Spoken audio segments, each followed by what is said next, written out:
श्री भगवान ने जो पत्र दिया उस पत्र में क्रम क्या है इसे आप देखें। ठाकुर जी ने सबसे पहले नंद बाबा और माँ यशोदा को चरण स्पर्श बोला, इन्हें कहा।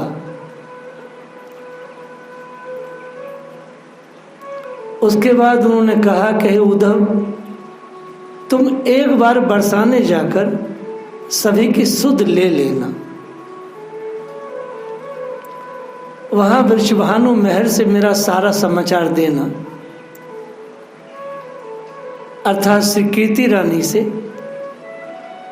माने राधा रानी की माता जी से, और श्री दामा आदि सभी ग्वाल वालों को मेरी ओर से गले मिलना, मेरे प्रेम का संदेश सुनाकर उन्हें सुख संदेश सुनाना कि काम समाप्त होते हम शीघ्र लौटेंगे। उनके दिन प्रतिदिन के दुखों को दूर कर देना अपनी वाणी के द्वारा। ये शब्द वृषभानुपुर के लिए है, अर्थात इनडायरेक्टली राधा रानी के लिए शब्द कहे जा रहे हैं।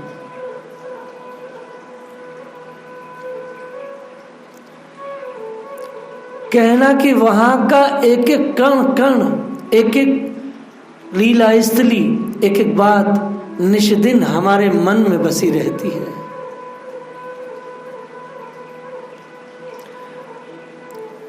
तुम वहां जाकर बहुत सुख पाओगे उद्धव। वास्तव में बरसाना आकर के कौन आनंद के हिलोरे में नहीं रहेगा।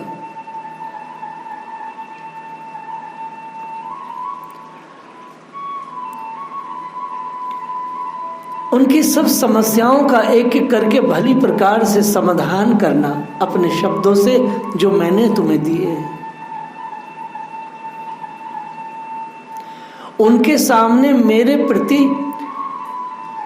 शीश झुकाना, अर्थात जैसे मैं सिर झुकाऊंगा इस तरह से तुम शीश झुकाना। वहां कहना तुम सघन कुंजों में जाने से डरना मत। हालांकि वहां बड़े बड़े भारी वृक्ष हैं, कई बार ब्रजवासी डरते, मगर तुम डरना मत। भगवान ने जो सबसे बड़ी बात कही, उद्धव ये बात याद करके कहना कि कृष्ण की वृंदावन संबंधी बुद्धि हमेशा बनी रहती है। वृंदावन मति रहती निरंतर, कभू न होती निनारी। ये कहना कृष्ण लगातार वृंदावन संबंधी बुद्धि हमेशा बनाए रखते हैं।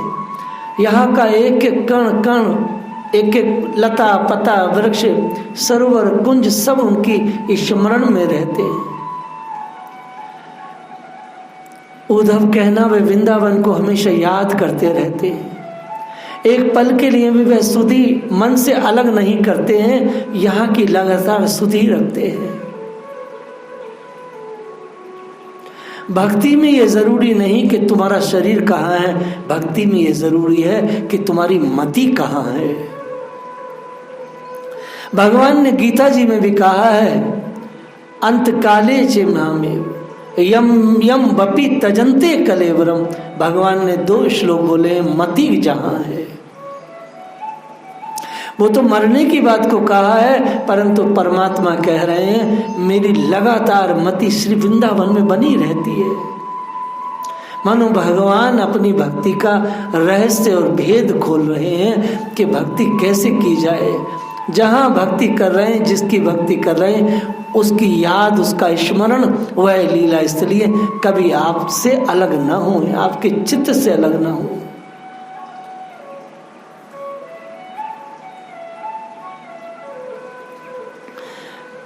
भगवान ने उद्धव जी को सैकड़ों प्रकार के छल से, अर्थात घुमा फिराकर अनेकों प्रकार से ब्रज प्रीति की गाथा को समझा दिया। ऐसे गूढ़ गूढ़ छल से जो उद्धव जी समझ नहीं सकते थे। बार बार भगवान यही कहते थे, बस श्री गोपियों से जाके ये कहना वृषभानु नंदिनी से यह कहना, तुम्हें दिमाग लगाने की जरूरत नहीं है, बस तुम ये बात कह देना, मेरा नाम ले लेकर के कहना।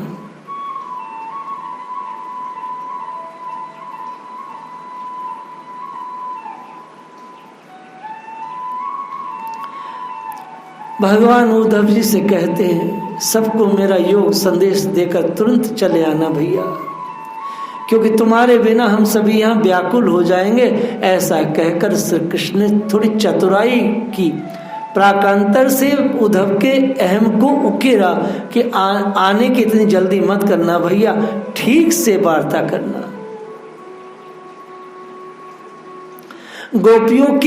गोपियों से प्रेम का पाठ पढ़ाना और उनको अपना योग दे आना।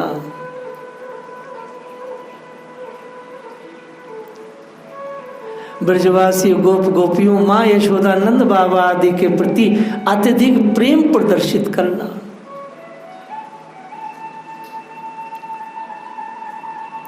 उद्धव की यात्रा को विशेष महत्व प्रदान करने के लिए और उद्धव के प्रति अपने प्रेम को प्रकट करने के लिए श्री कृष्ण बार बार ये बात कह रहे हैं।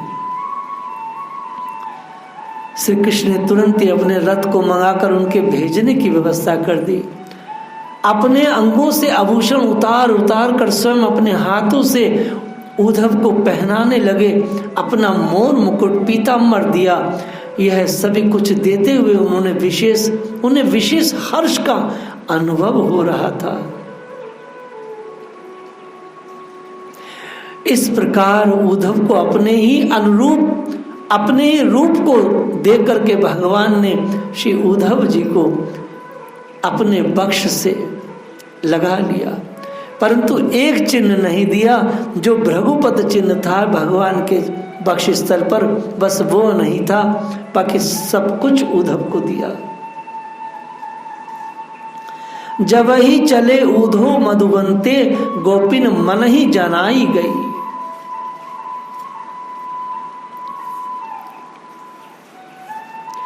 उद्धव जी जैसे ही रथ में बैठ करके ब्रज की ओर चले तो श्री गोपियों को शुभ शकुन होने लगे। गोपियां अपने मन से ये बात जान गई, कोई मधुपुरी से आ रहा है। बार बार भौरे कानों के पास आकर गुंजार करने लगे। इससे गोपियों के हृदय में कुछ दुख और कुछ सुख की अनुभूति हुई। दुख तो इसलिए कि स्वयं श्री कृष्ण तो नहीं आ रहे हैं, उनका संदेश लेकर उद्धव आ रहे हैं, जो कृष्ण प्रेम की नहीं ज्ञान योग की चर्चा ही अधिक करेंगे। सुख इसलिए है कि चलो आखिर कोई तो कृष्ण का समाचार लेकर के आ रहा है।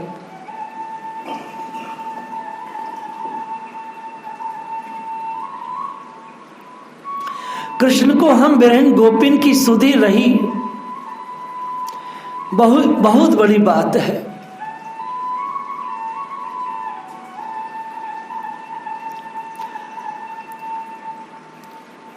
गोपियां शुभ शकुन के लिए जहां तहां काग उड़ाने लगी, लेकिन वे काग भी जानकर कि हरि आ रहे हैं उड़कर नहीं जाते थे। जब हरि के आने का समाचार सुनकर गोपियां कौवों को उड़ जाने के लिए मनाती हैं, तो कौवे भी एक बार उड़कर पुनः अचानक किसी दूसरी जगह पर जाकर बैठ जाते हैं। जब कोई बहुत शुभ कार्य होता है तो कौवों को उड़ाया जाता है। कौवों को उड़ाना उस समय जैसे अटारी इत्यादि पे कौवे बैठ जाएं तो उन्हें उड़ाना चाहिए, उससे शुभ होता है। सखियां परस्पर बातें करके एक दूसरे को मानो पूछती हैं कि क्या वास्तव में आज श्याम आएंगे। उन्हें यकायक अपने भाग्य पर इतना भरोसा नहीं हो पा रहा था।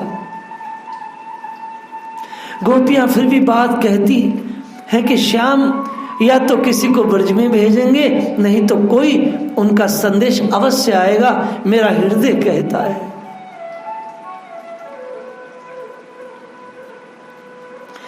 श्री गोपियां आपस में बात करती हुई कहती हैं, आज कोई आकर अच्छी बात सुनाएगा, या तो मधुबन से स्वयं नंद लाडले श्री कृष्ण आएंगे, या अब कोई दूत उनका संदेश लेकर आएगा।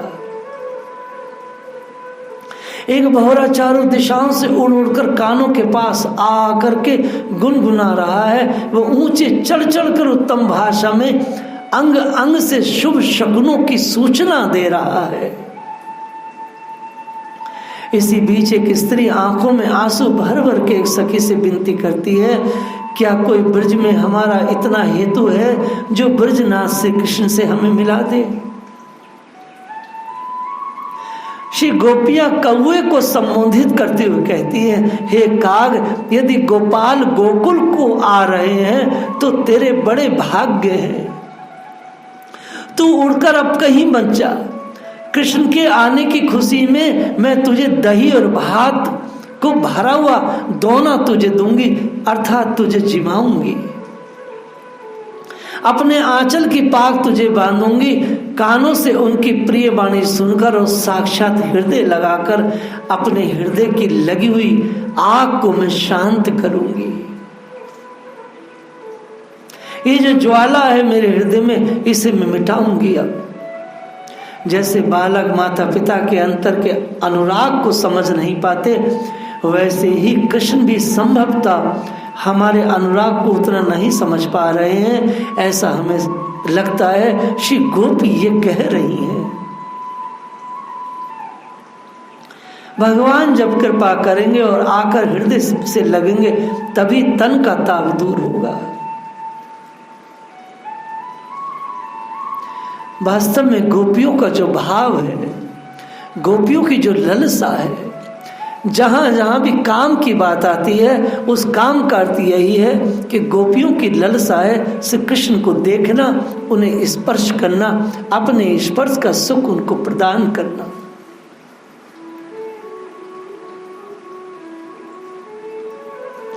गोपियां आपस में कहती हैं, हे सखी, कोई श्री कृष्ण के समान रूप वाला मधुबन से इस ओर आ रहा है, मैं दूर से देख रही हूं। आंखों से भली प्रकार निहार करके तो देखो, सखियों ने कहा, उनका श्री कृष्ण जैसा ही मोर मुकुट है, मैं देख रही हूं। वैसे ही मनोहर कुंडल है, वैसा ही रुचिकर सुंदर पीतांबर है, वैसे ही ब्रज की ओर हाथ पसार कर सारथी से बातें कर रहे हैं। हे सखी, जब से कृष्ण गए तब से अब तक कितने समय का अंतर रखा है, लगता है उनसे मिले 4 युग बीत गए। श्री गोपियां इतनी आकुल हैं जैसे पानी के बिना मछली अकुला जाती है। गोकुल के घर घर में शब्द समाचार फैल गया कि मथुरा से कृष्ण आए हैं। सुनते ही मां यशोदा दौड़कर घर से निकली। हर्ष से उनका हृदय आपुलित हो गया है। हर्षित होकर नंद आगे आगे चले, प्रसन्न होते हुए गोप ग्वाल भी निकल पड़े हैं। ऐसा जैसे ब्रज में कोई महा उत्सव की बेला आ गई हो। स्त्रियों का झुंड हर्षित होते हुए ऐसे उमड़ पड़ा जैसे सागर की लहरें उमंगित होकर चल पड़ी हो। गाय हर्षित होकर थनों से दूध स्रवित करने लगी। बछड़े भी चौकड़ी भरते हुए उछल कूद करने लगे। खुशी इस प्रकार उमंगित हो गई कि बाल वृद्ध तरुणों के अंगों में समा नहीं रही है। बाहर फूटी पड़ी। कोई कहता श्री कृष्ण रथ पर अकेले ही, बलराम दिखाई नहीं पड़ रहे भैया, मुझे ऐसे लगे हुए। कोई कहता कृष्ण बलराम दोनों ही रथ पर बैठे।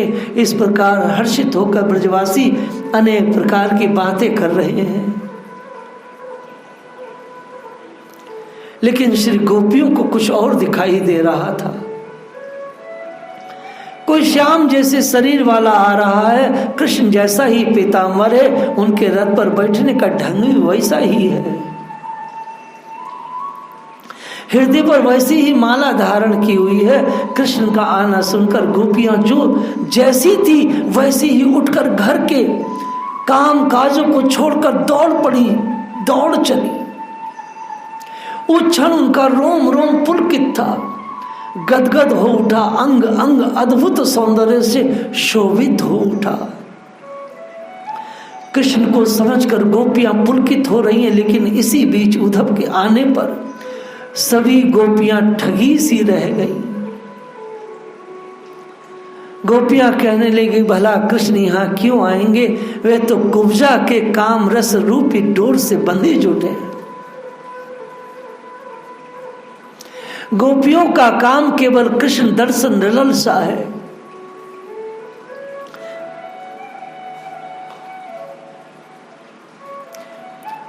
उद्धव के आने पर जब गोपियों को पता चला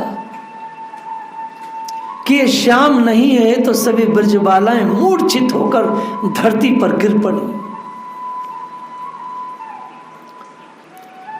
अचानक हाथ में आई हुई मणि जो निकल गई थी, श्री गोपियां अपने प्राणों को अब तक इसलिए रखी थी कि श्री कृष्ण आने वाले हैं। दूर से देख रही थी श्री कृष्ण आ रहे हैं, तो प्राण आनंद भर करके पूरे शरीर में व्याप्त थे। जैसे ही श्री कृष्ण नहीं है और उद्धव को पहचाना, जो जो गोपी जहां खड़ी थी वहीं मूर्छित होकर भर भरा कर गिर पड़ी। श्री कृष्ण से मिलने की अभिलाषा स्वप्न में मिले हुए राज्य के समान मिथ्या बनकर रह गई।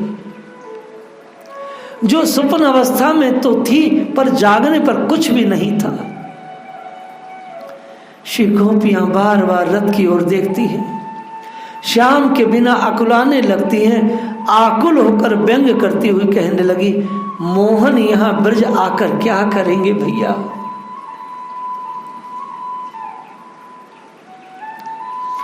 वहां तो उन्हें कुबरी जैसी श्रेष्ठ नारी जो मिली है। गोपियां कहती हैं, हम तो श्याम के आने की आशा में थी, पर आए हैं तो उद्धव, हम तो सचमुच कान के तीखे बाण से हत हो गई। प्रीतम के आने के एहसास से श्री गोपियां भर गई थी। वह सारे सपने जागृत हो गए थे, वह सारी सुषुप्त जो कामनाएं थी, जो ललसाएं थी, वह सब मूर्तिमान होकर के श्री गोपियों के अंग अंग से फूट रही थी। कौन ऐसी साध नहीं थी जो श्री गोपियों ने एक पल में न देख ली हो। मन में हजारों हजारों ख्वाब, हजारों हजारों सपने, हजारों तरह की बातें एक पल में उन्होंने अपने चित्त में धारण कर ली थी कि प्रीतम से ये सब कहेंगी। किस किस तरह से उन पर प्रेम लुटाएंगे, ये सब चीजें उन्होंने चित्त में एक पल के अंदर रख ली थी।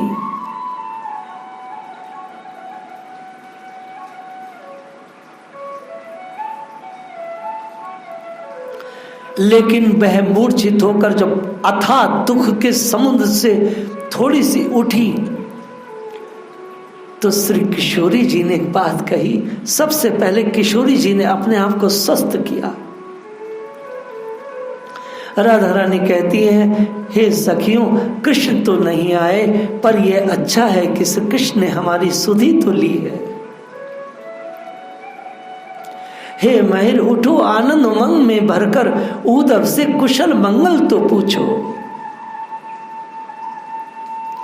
भुजा पकड़कर एक गोपी दूसरे को उद्बोधित करती हुई कह रही है, हे सखियों उठो, कृष्ण नहीं तो कोई बात नहीं, लेकिन श्री कृष्ण जैसे व्यक्ति तो आए हैं। आहा। राधा रानी ने सबको एक पल में एक ही शब्द से संभाल लिया। हे सखियों उठो, कृष्ण नहीं लेकिन श्री कृष्ण के जैसे कोई व्यक्ति तो आए हैं, अर्थात उनके मित्र आए हैं, उनकी पाती आई है, अर्थात उनके शब्द आए हैं, तो उनके शब्द भी उनके जैसे हैं। हे सखियों उठकर इस घड़ी को सफल करो, इस ऐतिहासिक घड़ी को कि श्री कृष्ण ने उद्धव को भेजा है। इन सुंदर घड़ियों को इस प्रकार से मूर्छित होकर के, इस प्रकार से अनमनी होकर के इन्हें बर्बाद मत करो, इन्हें खराब मत करो, इनको जियो। इन सुंदर पलों को सजो, जो प्रेम हमको श्री कृष्ण शब्दों के द्वारा भेजे हैं, इनको साकार करके इतिहास में स्वर्णिम अक्षरों में लिखने की प्रक्रिया में आओ।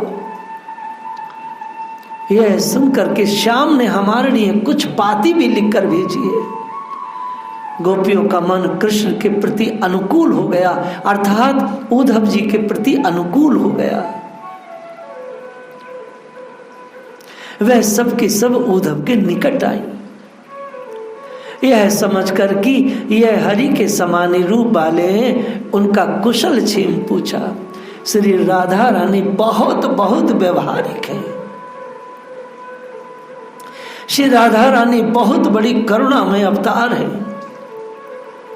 श्री गोपियां तो पल पल रूठती भी हैं, लेकिन राधा रानी की स्थिति यह है कि जब से कृष्ण गए हैं वह स्वयं को भी संभालती हैं और श्री गोपियों को, नंद बाबा को, यशोदा को, गायों को, सबको श्री किशोरी जी अपने स्पर्श से और अपने शब्दों से संभालती है। क्योंकि भगवान जब श्री राधा रानी से अलग हुए तो दो ही बातें हुई कि आपकी शक्ति से मैं संसार में कुछ कार्य करूंगा और मेरी अनुपस्थिति में आप इस ब्रज की संभाल करेंगी। ये करार दोनों में हुआ था, इसलिए राधा रानी ने नंद बाबा और यशोदा को अच्छे से संभाला। राधा रानी कौन है? राधा रानी साक्षात कृष्ण ही है। श्री कृष्ण कौन है? वह तो राधा रानी ही है। इन दोनों में कोई भेद नहीं है।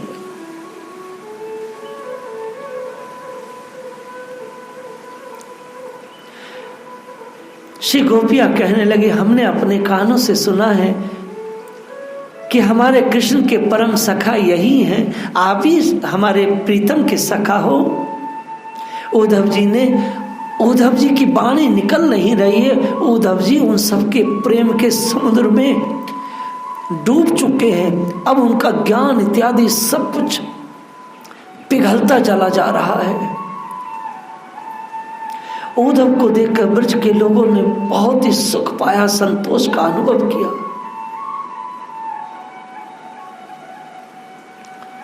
वे सोचने लगे ये सुंदर हैं, लज्जाशील हैं, देखने में कुलीन लगते हैं। ब्रजवासी श्री कृष्ण के मित्र को देखकर लज्जाशील कहते हैं, कुलीन कहते हैं। ब्रजवासी आपस में चर्चा करते हैं, इन्हीं गुणों के कारण श्री कृष्ण ने इनको हमारे पास भेजा है। वे भगवान श्री कृष्ण के संदेश को भली प्रकार कहेंगे, जिसे सुनकर हमारे कान सुख पाएंगे, यह जानकर कि हरि भी तुरंत आएंगे। उद्धव ऐसा कहकर हमारे हृदय को शीतल करेंगे।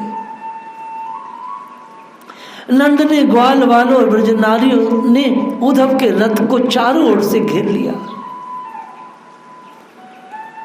नंद बाबा उन्हें अपने घर लिवाकर ले गए। रथ से उतार कर बहुत सुख पाया।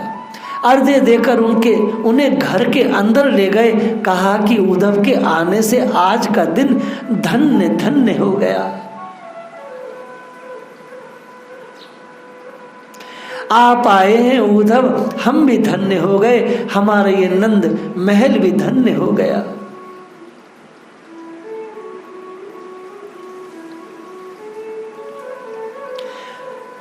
मनुष्य को जो नित्य के दुख मिलते हैं, हर रोज जो एक नया दुख मिलता है, इस नए दुख के कारण मनुष्य भगवान की स्मृति को भूल जाता है।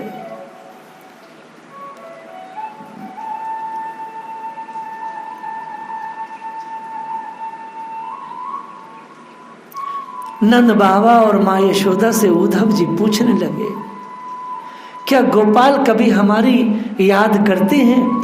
हमसे अनजाने में न जाने कितनी भूलें हो गई हैं, अब उन्हें याद करके पछताने से क्या लाभ? हमने ठाकुर जी को सामान्य अहीर समझा, वह तो परात्पर ईश्वर हैं। गर्ग जी ने मुझे स्वयं बताया था। नंद बाबा माँ यशोदा उद्धव जी से कहते हैं, रोज रोज के दुख दर्दों के साथ मैं हरि के महात्म्य को भूल गया। वास्तव में ये शास्त्र का, उपनिषद का महान सूत्र है। नित्य प्रति मनुष्य कलिकाल का दुखों में रहता है। उस दुखों के कारण भगवान की स्मृति में लगातार बाधा रहती है। अर्थात कलिकाल का यह ऋणानुबंधी जो व्यक्ति है, जो ऋण में डूबा है, जो महान दुखों में डूबा है, जो घर के कलेशों में डूबा है, वह व्यक्ति लगातार श्री कृष्ण की स्मृति को बना नहीं सकता। ऐसा नंद बाबा और माँ यशोदा ने उद्धव से कहा है और ये बात बिल्कुल सच्ची है। इसलिए घर गृहस्थी के कलह को दिल से न लगाया जाए। वो व्यवहार की दृष्टि से तो उसको व्यवस्था करनी पड़ेगी, लेकिन भैया मन तो भगवान में ही लगा रहे। जय श्री राधे।